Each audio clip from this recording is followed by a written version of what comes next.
Ang topic po ay tungkol po sa katapatan ng Diyos. Pero bago po ako tumuloy, nais ko lamang po ipaalala. Yan. Tanong mo nga sa katabi mo kung alam pa niya kung anong week na tayo sa prayer of three natin. Yun, 4th week na po tayo. Amen. At ang ibig sabihin nito, pag 4th week na, invitation na. Sabi mo sa katabi mo, invitation na. Amen! Praise God! Alam niyo po, nakakatuwang marinig yung mga patotoo, Meron pong ilang mga nagkukwento sa akin na yung ating napakaganda ng effect ng ating soaking every Saturday, yung ating intercession every Saturday ay may resulta. Amen? Alam niyo po ba na ang mga network leaders ay nagkukwento? Meron pong isa na nagkwento na yung kamag-anak niya, hindi naman niya nakikita for a very long time. And bigla na lang daw, nami-meet niya sa department store. I mean, hindi na lang niya, bigla na lang nandyan. Uy, kumusta? Parang alam mo, gumagawa ang Lord. Amen? Sabi mo sa katabi mo, gumagawa talaga ang Diyos pag nananalangin. Meron din pong nagpapatotoo na kagabi po ay kasabay namin si Kuya Hill at very excited siyang magkwento kung paano nila nasharean yung kapatid ng nanay nila. Alam niyo, yung mga taong noong una, parang nire-repel sila, ay biglang eto na. Willing nang maipag-pray. Amen? Alam niyo, marami pa hong patotoo.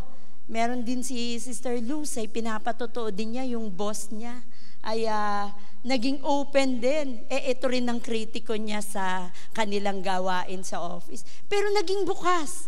Alam niyo, saan natin lahat to mai-attribute? Ina-attribute po naming lahat ito dahil sa ginagawa nating prayer every Saturday. Amen? Tayo po ba? Kumusta? Alam ko may kanya-kanya tayong patotoo. Excited po ako dahil ang resulta ng panalangin natin sa linggo natin makikita. Amen? It's Invitation Week. Praise God. At alam ko na tayo ay excited ng makaimbita ng ating members of the family at ng mga kamag-anak. Amen? Sino ba rito ang may sure ng imbitado sa linggo? Parang wala akong nakita. Wala. Amen. Ayan, salamat po. O naimbitan nyo na. Ayan, si Ate Evelyn. At yung mga naririto po, siguro sabi ng mga first timer, pinagplanuhan pala kami. Opo, pinagplanuhan kayo ng Panginoon. Amen. Kaya po kayo naririto, pinagplanuhan ng Diyos ang buhay ninyo na makarating upang marinig ninyo ang kabutihan ng Panginoon at kayo po ay patuloy na makaranas din. Ano po? Amen.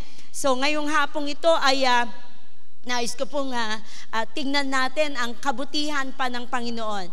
Naalala ko this week ay nag-post ako sa FB ng Psalms 136 at ang sabi ko doon ay subukan nga nating maglista ng mga 20 na ipagpapasalamat natin sa Panginoon at makikita ninyo na kulang pala yung 20. Amen?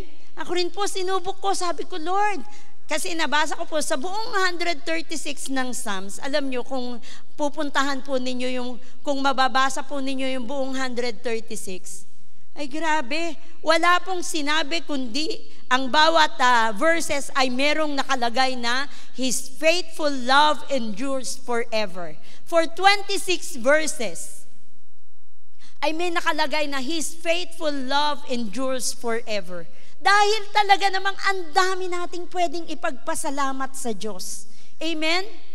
At ang naalala kong nilagay ko doon sa post ko ay, kung pupunuin natin ang puso natin ng pasasalamat sa Panginoon, mawawalan ng espasyo ang reklamo. Amen? Depende talaga nasubok nyo po ba yun? Pag-o-order kayo sa Jollibee o kaya sa mga, o-order kayo sa fast food tapos tatanungin nila kayo, ano pong drinks nyo, ma'am? Sprite, Coke, o iced tea? Di ba? Magtatanong, tama ba ako? So, ibig sabihin, may choice ka kung anong gusto mong ilagay nila sa baso nila. Ganon din yun sa lalagyan ng puso natin. May choice tayo. Ano ba ilalagay mo dyan? Reklamo? Ito na naman ang buhay ko. Ganito na naman. Magpapasko na naman. Problema ko na may mga inaanak. Ang dami-dami.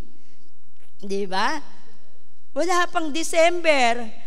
Pagpasok ng bear season na, ang mga inaanak, ang dami-dami. Naku, magkano kaya makukuha kong bonus? Kakasya kaya sa regalo? Ang dami mong problema. Buti pa ikaw, bonus problema mo. At saka pang regalo, yung mga nasa street, hindi nga nila alam kung kakain pa sila eh. Di ba? Hindi nga nila alam kung anong kakainin nila, hindi sa Pasko, kundi mamaya. Pero tayo, bonus. Kasya ba? No? O ano pa? Minsan, nako, ibibili ko ng ganito, bibili ako ng ganito, bibili ako ng ganito. Ang dami-daming kailangan. Ang dami nating nililitanya na bibilihin. Pag pinupuno po natin ng complaint, o kaya hindi ganon, kung pupunuin mo ang heart mo ng, wala ito lang kasi ako ganito lang ako, di naman ako kagaya nila, ang gagaling nila. Siguro talagang humanga tayo sa choir at sa recon, di po ba? Buti pa sila, ang gagaling nila. Wala kasi akong talent Di ba? Kung pupunuin mo ang puso mo ng ganon, yan lang din ang ilalabas ng puso mo. Alam nyo, kaninang umaga, galing po ako sa Montalban. And I have the same preaching. Sabi ko sa kanila, naku, talentong awitan ho at pagsayaw, wag nyo ho akong hahamunin. Dahil babalik ho ang undoy pag ako kumanta. Tawanan sila. Pero may choice di ba? Hindi ako ganun ka-talented. But if I would like to worship God, I will worship Him with everything. Lahat ng lakas at lahat ng boses ko. Kahit sintonado, basta gusto kong magpuri sa Panginoon. Kasi yun ang gusto kong ilaman sa puso ko. Kung titignan ko na lang lagi, si Joshua, ang galing-galing kumanta, no? Wala akong ganyang talent baka lagi ko na lang sasabihin, hindi ko ho kayang kumanta, Lord. Hindi ho maganda boses ko. Ganun na lang lagi ang attitude ko, di ba? Pero may choice tayo. Anong ilalagay mo sa puso mo? Anong ilalaman mo sa puso mo? Pagod na pagod kasi ako kanina wala akong gagawin ngayon. Pagod ako kanina. Pagod ako. Di ba? Choice mo yan Hindi, kahit pagod ako, magpupuri ako sa Panginoon. Di ba? Choice din yon. Nasa atin po iyan. At sabi po ng Biblia, mula daw sa kung ano daw ang laman ng puso natin, ay yan daw ang ilalabas din natin. Out of the treasures of your heart. Yan ang ilalabas natin. So kung pinupuno natin ng complaint ng heart natin, then lalabas ang complaint. At ang sabi ng salita ng Diyos, sa bibig natin ay may kapangyarihang buhay o kamatayan. Dahil lumugmok ng problema sa puso mo, puro pangit ang lalabas. At pag nilalabas mo ang pangit, yun din ang dinideklara mo, yun pa rin ang patuloy na ma-experience mo. Now, if you wanna go out, lumabas dyan sa pangit na sitwasyon mo, magdeklara tayo ng maganda. Punuin natin ang puso natin. Amen? At ngayong hapong ito ay may mga ilang punto lamang po ako patungkol sa katapatan ng Panginoon. Amen? Sabi po niya sa Philippians chapter 1 verse 6. Okay?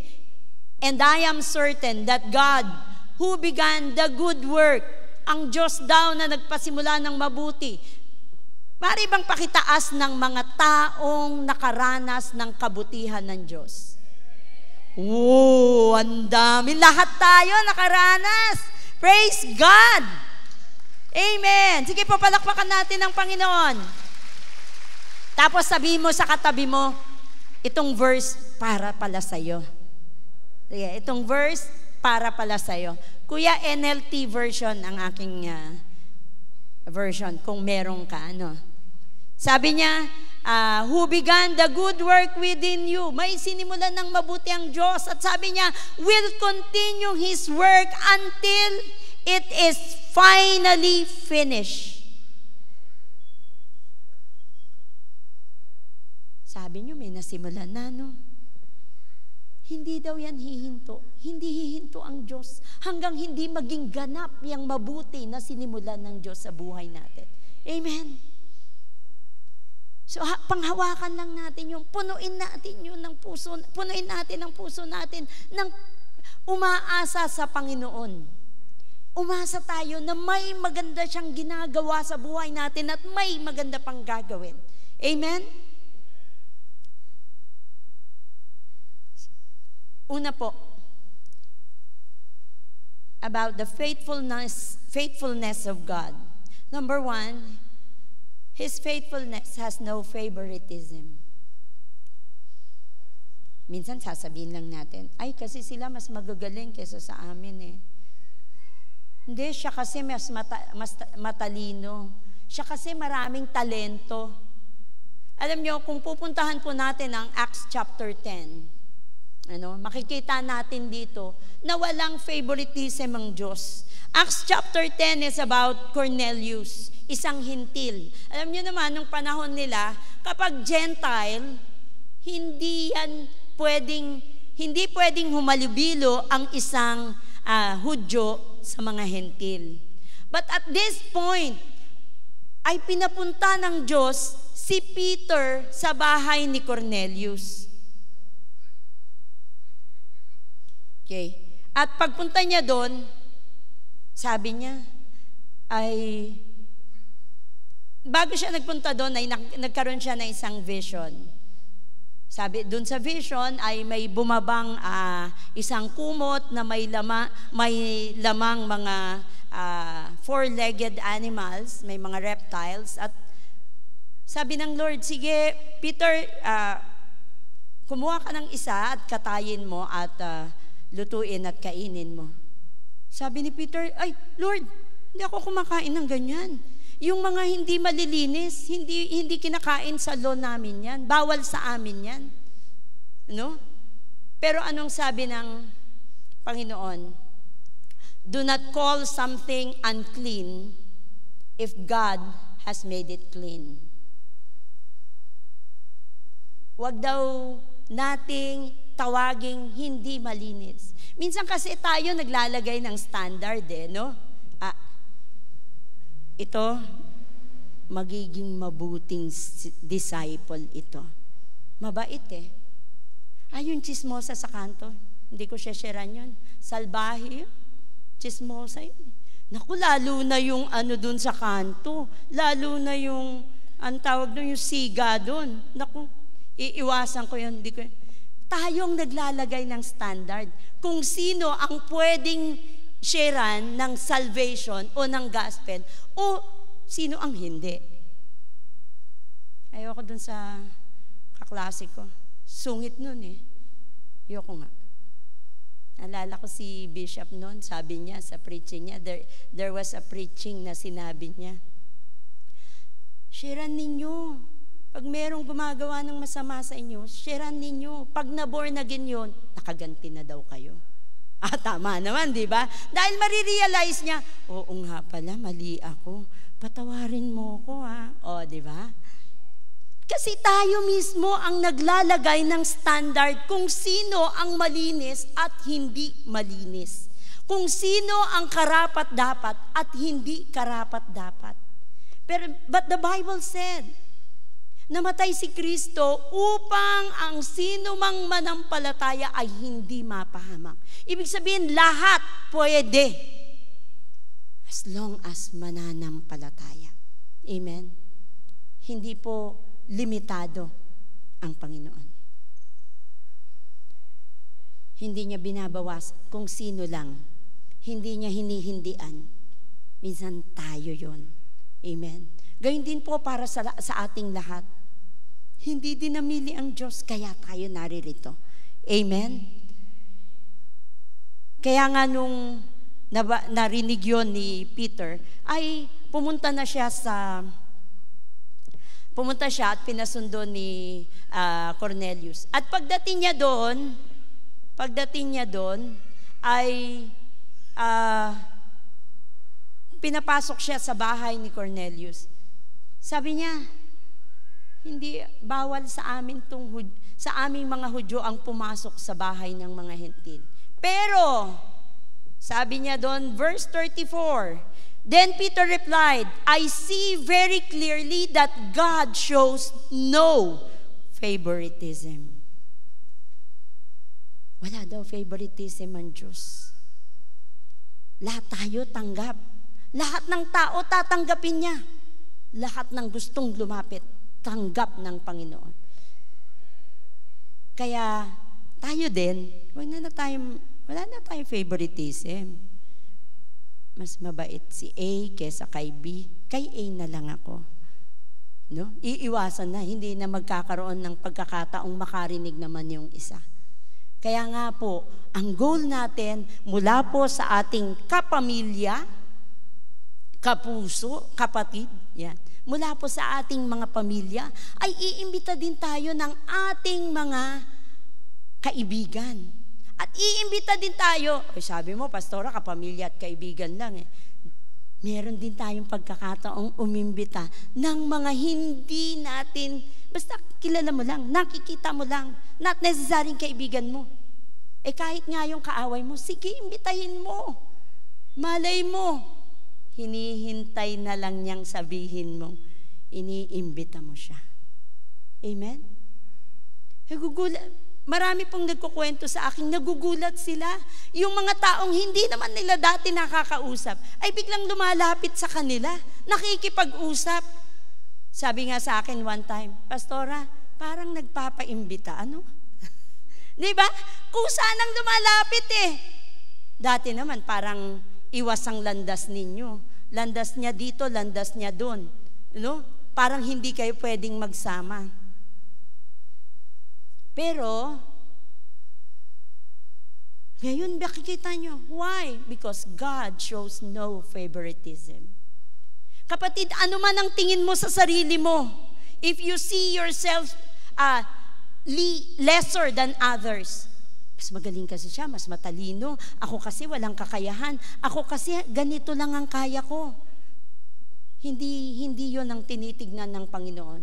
Ang tinitignan ng Panginoon ay, lumalapit ka ba? Handa ka pa bang magpasakop sa Kanya? Handa ka pa bang magsabing, Lord, Ikaw ang aking Panginoon? Amen? At mararanasan din natin ang mga biyayang nakalaan for everyone. Wala akong pinipili ang Panginoon. Ang mahalaga, lumalapit tayo. Amen? Walang paborito ang Diyos. Ang mahalaga, tayo po ay nagsasabi sa Kanyang Panginoon, gusto ko ring makaranas. Sabi ng Biblia, wala kang natatanggap dahil hindi ka humihingi. Yun lang pala ang sikreto. Sabi mo sa katabi mo, yun lang ang sikreto, humingi. Amen? Humingi lang, and God will move in your life. Amen? Mararanasan natin yun. So kung akala natin, ay sila lang ang favorite. Hindi po. Wala pong paborito ang Panginoon.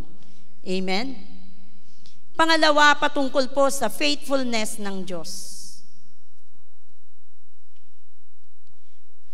Ang faithfulness po ng Panginoon ang siyang mangangalaga sa atin. It will take care of us. Psalms 23 says, sa simula, di ba? Anong sabi? The Lord is, alam niyo po sa New Living Translation, ang nakalagay ay, the Lord is my shepherd, I have all that I need. Amen. Sino po dito ang nagsasabing ang Panginoon ang kanyang pastol? Hindi ibig sabihin, ang katapatan ng Diyos ang bahala sa lahat ng kakailanganin natin dahil siya daw po ang magpo-provide ng lahat ng kailangan natin. Amen? Sige po, palakpakan natin ang Panginoon. Kung iisa-isahin po natin ang Psalms 23, it's not just about your provision. Hindi lang patungkol ito sa pangangailangan natin. Dahil sabi niya, dinadala daw siya sa green meadows. Alam naman natin na ang mga tupa, yan ang pagkain, ano? Pinapakain. Lahat yun provided. He guides me along right paths. Bakit daw sa tamang landasin tayo dinadala ng Panginoon? Bringing honor to His name. Dahil yun ang gusto niya. Igagabayan niya ang hakbangin natin. Anak, hindi dyan ang daan ng tagumpay. Dito anak, dito. Dadalhin niya tayo sa daan ng tagumpay. Amen? So kapatid, hindi lang pala provision ang nakahanda sa iyo. Pati ang tagumpay mo naghihintay na. Amen? Sige po, palakpakan natin ang Panginoon. Sabi din po niya, even when I walk through the darkest valley, I will not be afraid. Ano po bang mga pinagdaraanan natin sa buhay natin? Nandun po ba tayo sa punto ng pinakamadilim na sitwasyon ng buhay natin? Para, Lord, hindi ko na yata makita ang liwanag. Diba? Minsan dumadaan tayo sa ganun na para bang wala kang makita, wala kang makapa. Pero ang pangako ng Diyos, kasama natin siya. Amen? Hindi niya tayo iiwanan. Wow, ang sarap talaga. Pero babalik tayo sa simula. Dapat siya ang shepherd natin. Amen. Dapat sa Kanya tayo nagpapasakop. Ay hindi pwede yung ang tupa ang nasusunod kesa sa amo. Tama ba ako? Hindi pwedeng sabihin ng tupang, ayokong sumunod sa'yo, dito ako. Ano yung kwento? Yung parable of the lost sheep, ay kahit daw nawala ang isa, iiwanan niya muna yung nasa kawan, mahanap lang yung isa na yun. So kahit pala, ikaw yung tupa na nag-astang kambing dahil ayoko munang sumunod sa pastol ko. Kahit pala nag-aasta tayong kambing, hinahanap pa rin tayo ng Lord para ibalik tayo sa kawan upang maranasan pa rin natin ang pagpapastol niya. Amen. Grabe, ang sarap ng Lord. So pag maglilista na tayo, kapatid, pag maglilista ka talaga ng mga kabutihan ng Panginoon, kulang ang 5 pages ng yellow pad, back to back. Tapos maliliit ka. Ang font mo pa magsulat mga 10. Di ba? Ako ho 12. Ay, ako ho 14. Ibig sabihin, di ba? Minsan sobrang dami mo talagang ililita niya. Dahil ang Diyos ang mag-aalaga sa atin. Ganun ka-faithful ang God. Then, punuin natin ang puso natin. Tanggalin po natin ang reclaim. Ano, Pastor? Reclaim. Ang reklamo. Tanggalin natin yun. Hanggat di po natin yan tinatanggal, kukonting pasasalamat lang ang papasok sa loob ng puso natin. Amen. Sabi pa niya doon, you prepare a feast for me. Ito isa sa mga favorite ko. Bakit? Sabi niya dyan, you prepare a feast for me in the presence of my enemies. Nasubukan niyo na ba yun? Yung ang saya-saya ninyo, tapos yung taong galit sa'yo, lalong, ang saya-saya mo ha? Akala mo, galit na galit ako sa'yo, pero ang saya-saya mo. Di ba lalong naiinis? Kasi matagumpay ka. Kasi matagumpay tayo. Amen. Sige po, palakpakan natin ang Panginoon. Yung tagumpay na yon, nakalaan yun sa atin. Imagine, merong feast, merong pagsasaya. Bakit nagsasaya sa harap ng kaaway? Pwede ba namang ikaw ang nagsasaya, ikaw ang talo? Kaya ka nagsasaya dahil ikaw ang matagumpay. Amen? So, tiniyak na ng Lord sa atin ang tagumpay. And sabi niya sa verse 6, surely goodness and mercy. Alala ko yung ginawa ni Pastora Vicky sa atin dito, di ba? Nagpasunod siya. Goodness and mercy. Goodness ng Lord to your right, mercy ng Lord to your left. Then who will take care of my back, Lord? Sasaluhin ka pa rin ng pag-ibig ng Panginoon. Amen. Ang biyaya naman ng Diyos sa iyong harapan ay patuloy na magbubukas ng mga pintuan ng mga opportunities. Hallelujah. Di ba? Ang buti ng Panginoon, ang sarap maging Panginoon, ang Panginoong Jesus. That is faithfulness. Amen. Pangatlo, about the faithfulness of God. His faithfulness is free. Libre, kapatid. Hindi. Kailangan ko magsikap ng husto. Kailangan ko magtrabaho ng husto para pagpalain ako ng Diyos. Hindi po. Hindi po tayo pinagpapala dahil nag-work tayo ng heart. Amen? Hindi tayo naligtas dahil naging mabait tayo. Hindi tayo naligtas dahil matalino tayo. Dahil magaling tayo. Hindi yun ang kaligtasan natin. Dahil sabi ng Ephesians chapter 2 verse 8, we are saved by grace. Biyaya lang ng Diyos yun At lahat ng nagsusustain sa atin ay biyaya ng Panginoon. Amen. Ay, pwede na palang mag-relax, Pastore. Upo na lang ako.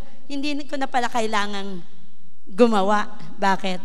Kasi okay na pala kami ng Lord Bakit naman tayo gumagawa sa kaharian ng Panginoon? Ito ang ating pagtugon sa kanyang pag-ibig. Hindi natin to ginagawa para ma-win ang favor ng Lord. Ang favor niya nasa atin na. Di ba ang grace nga? Unmerited favor. Undeserved favor.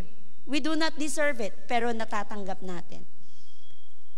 Pero dahil mahal natin ang Panginoon at dahil sa kadakilaan ng kanyang pagmamahal, ito ang paraan natin ng pagbabalik sa kanya. Ito ang pagtugon natin sa kadakilaan ng kanyang pag-ibig. Amen? Hallelujah. Ganito po ang Panginoon natin. Ginawa na niya ang lahat. Tayo, tumanggap na lang ng favor ng Panginoon. Tayo, yakapin na lang natin yung favor na yun ng Diyos sa atin. At sabi rin po niya, pang-apat, sabi po niya sa Lamentations chapter 3 verse 23, great is His faithfulness, His mercies begin afresh each morning. Sabi po sa ibang version, they are new every morning. Hindi mo naubusan. Kung sa palagay ninyo kahapon na exhaust ninyo ang biyaya ng Panginoon, kung kahapon sa palagay ninyo nasaid ninyo ang kabutihan ng Diyos, kung kahapon sa palagay ninyo sa pagtalikod natin na ay nauubos natin yung baul ng pasensya ng Lord, abay kinabukasan, may bago na naman. Amen. Naalala ko yung sa bottomless, pag nabawasan mo yung iyong iced tea, lalagyan uli nila. Kahit di ka humihingi, ate.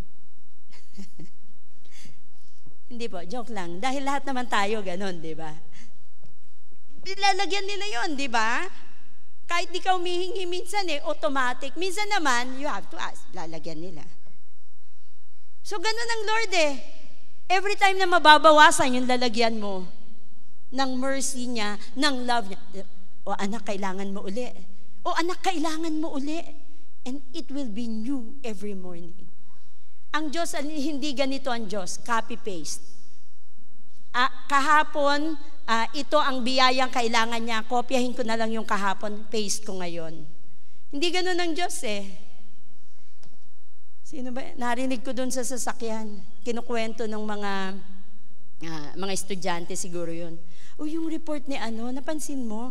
Oo nga copy-paste lang yun sa computer Palagay ko Wikipedia tuloy.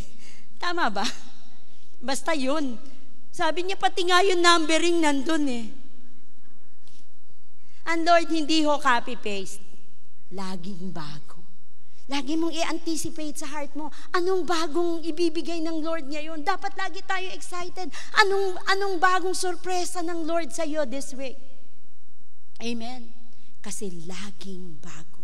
Laging may nakahanda ang Panginoon. Mga kapatid, kung sa palagay natin, nandun na tayo sa punto na nasasaid na tayo ng, parang feeling natin na said na ang lahat. Alam niyo ang Lord, lalagyan niya uli ng bago yung lalagyan natin. Ang mahalaga lang, lagi tayong handa. Lord, ito yung lalagyan ko. Lord, ito ang lalagyan ko. Lagi nating ilalapit sa Lord. Ito ang lalagyan ko. Marami pang gustong gawin ng Panginoon sa buhay natin. Kung akala natin natapos na niya, kung akala natin ay hanggang narating na natin yung taas, yung tuktok na yon. Sabi nila, di ba, pag narating mo daw ang tuktok, when you're on top, there's no way but go down. Pero sa Panginoon, hindi. Hindi mo pa nakikita. The Bible says, hindi mo pa nakikita ang inilalaan ng Diyos sa iyo. Hindi pa nakikita ng iyong mata, hindi pa naririnig ng iyong tainga ang nilalaan ng Diyos sa iyo. Amen? So marami pa siyang naka-ready for everyone. Marami pa. Sa hapong ito, nais ko sanang patuloy nating buhayin yung grateful heart na yon sa Panginoon, sa dami ng ginawa niya. Kung dumating po kayo sa punto, kung dumating po tayo sa punto na parang bumagsak ang balikat natin kasi ginawa mo ng lahat pero palpak pa rin sa tingin mo. Ngayong hapong ito, idulog natin yan sa Lord. I-claim natin yan, Lord, sabi mo, you are faithful. Lord, eto ko. Etong lalagyan ko, lagyan mo uli. Kung sa palagay mo nasaid, naubos yung lalagyan mo, etong pagkakataon, hingi uli tayo sa Lord. Amen. Kung sa palagay mo, Lord, ang daya-daya mo. Hindi mo ako pinapansin. Hindi ko pa natatanggap yung antagal-tagal ko nang pinagpe-pray. Ang tanong, baka hindi naman yun ang tamang kasagutan para sa iyo. Baka hindi yun ang best. The Lord is preparing something more. And this afternoon, hingiin natin yan sa Lord. Amen. Kung kayo po itong mga taong ito, na sa palagay ninyo kayo ay dumaan, nasaid na, parang halos hirap na tayong umalagwa. Hirap na tayo, kumakampay na tayo, na parang nalulunod tayo. Kapatid, pumunta ka lang sa harap. Kung ikaw naman sa palagay mo, kapatid, ikaw yung dumadaan to the darkest valley of your life. Ito rin yung pagkakataon, come. At kung ikaw naman, Lord, okay ako, ang dami-dami kong ipagpapasalamat. Yan ding pasasalamat na yan, dalhin mo rin sa altar niya. At sabihin mo, Lord, salamat. Ito ang panahon, ito ang time. Ito ang unang Sunday natin after the 34 years. This is our first Sunday sa 35th year na tinatakbo natin. It's a nice thing. Maganda ring pagkakataon, maganda ring punto na i-renew natin ang puso natin with the Lord. I-align natin sa Kanya, sa mga kabutihan niya, sa mga plano niya. Kung sa palagay mo, kapatid, medyo nagkamali ka lang ng step, parang na-realize mo, Lord, parang hindi ito yung plano mo. Ito yung pagkakataon, balik ka lang din. Diba? At kung kayo po itong mga ito, na nais magbalik sa Lord, mag-surrender sa Lord, whether ito yung darkest moment natin, whether ito yung panahong hirap na hirap tayo, o ito yung panahong ang dami-dami naman nating biyaya, ito rin yung panahon. Sige, sama-sama tayong